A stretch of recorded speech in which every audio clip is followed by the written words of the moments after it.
Kau anggap diriku mengkhianatimu sebelum melihat bukti tuduhanmu.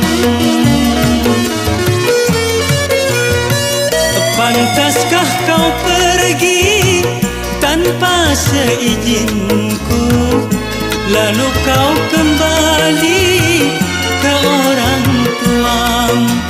Mengapa pungkiri atau kau tak sudi?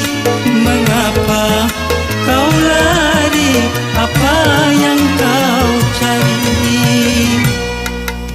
Untuk apa lagi kita bertemu kalau luka hati makin menjadi